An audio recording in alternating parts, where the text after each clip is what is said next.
मनाचा ब्रेक, उत्तम ब्रेक, सावकाश जा, कुणीतरी घरी वाट पाहतंय, अतिघाई संकटात जाई, अशा अनेक पाट्या आपण रस्त्यावर रहदारी असताना वाचत असतो. पण सर कुणीच ते मनावर घेत नाही. पण आपली जी पुढची स्पर्धक आहे तिने ते मनावर घेतलंय. सावकाश, आरामात ती बोलत राहते आणि सांगून जाते एक गोष्ट आपल्याला. येते आहे, आपण स्वागत करूया तिचं, नागपूरची सुमेधा मंगेश त्रिफळे. भावनांच्या वेगात जे बेभान होऊन जे किशोरवयीन मुलं मुली तरुण मंडळी दुचाकी वाहन चालवताना जे अपघात होतात ना, त्या विषयावर मी आज बोलणार आहे. सर्वप्रथम मी तुम्हाला 2 किस्से सांगणार आहे. हे दोन्ही किस्से काल्पनिक आहेत बरं का. त्यातला पहिला किस्सा, एक किशोरवयीन मुलगी आपल्या क्लासला न जाता व्हॅलेंटाईनच्या पार्टीला गेली. पार्टी आटोपून आपल्या दुचाकीवर सुसाट वेगाने घराकडे निघाली.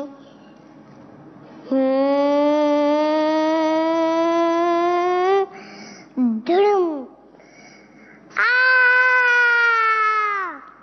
मन त्या पार्टीतच ठेवून गाडी सुसाट वेगाने चालवल्याने बहुधा तिचा अपघात झाला असावा.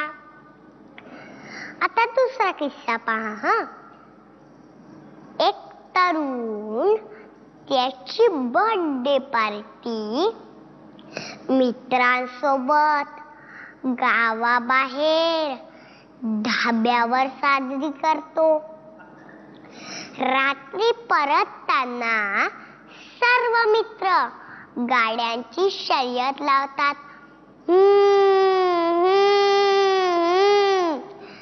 धडम.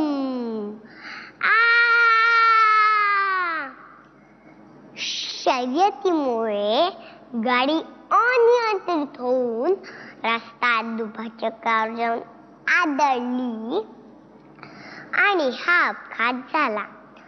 तरुणांच्या अशा अपघातांच्या अनेक बातम्या आपण बरेचदा ऐकत असतो, पाहत असतो.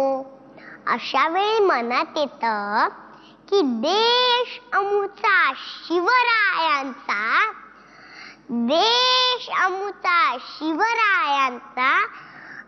झाशीवाल्या रणराणीचा ही आमची खरी ओळख नवी तरुणाई विसरत चालली नाही ना, अशी शंका मनात येते. अर्थात सगळेच तरुण असे रॅश ड्रायव्हिंग करतात असे मात्र मुळीच नाही. मी हे किस्से तुम्हाला का बरं सांगितले माहितीये का? कारण वाहन अपघातांमध्ये संपूर्ण भारतात आपला महाराष्ट्र सर्वात आघाडीवर आहे. मग यासाठी आपण काय करू शकतो बरं? सर्वप्रथम पालकांनी आपला मुलगा वाहन निश्चितपणे पूर्ण जबाबदारीने चालवेल का, चालवतो का, याची खात्री केल्याशिवाय मुलांना वाहन अजिबात उपलब्ध करून देऊच नाही. दुचाकी वाहनाचे शर्यतीचे संगणकीय खेळ म्हणजेच कॉम्प्युटर गेम्स, टीव्हीवरील अतिरंगी जाहिराती इत्यादींवर पूर्णपणे बंदी असावी. कारण असे हे दृश्य पाहून मुलं मुली गाड्यांवर जीव घेणे स्टंट्स करतात. जसेच व्हीली, 360 असे जीव घेणे स्टंट्स करतात. दुचाकी वाहनांना स्पीड लॉक असावे आणि 100% सुरक्षित असलेलेच वाहन हेल्मेट घालून आणि कानाला कुठल्याही प्रकारचा इयरफोन न लावता नियमाप्रमाणेच चालवावे. वेळेचे सुयोजन असावे. आणि सर्वात शेवटी महत्वाचं म्हणजे वाहन चालवताना मन पूर्णपणे एकाग्र असावे. मनाचा ब्रेक हा सर्वोत्तम ब्रेक. हेच खरे आहे ना.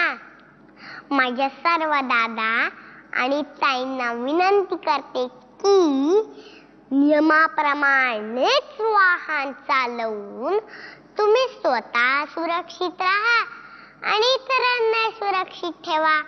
कारण आई बाबा आपली घरी वाट पाहत असतात ना.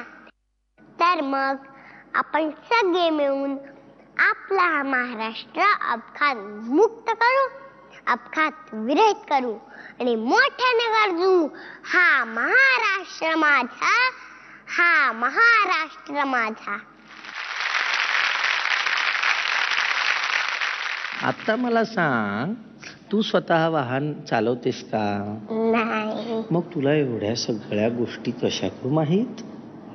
बाबा सांगतात. सुमा ग सुमा, आमची कशी घुमा. या या बाबा या.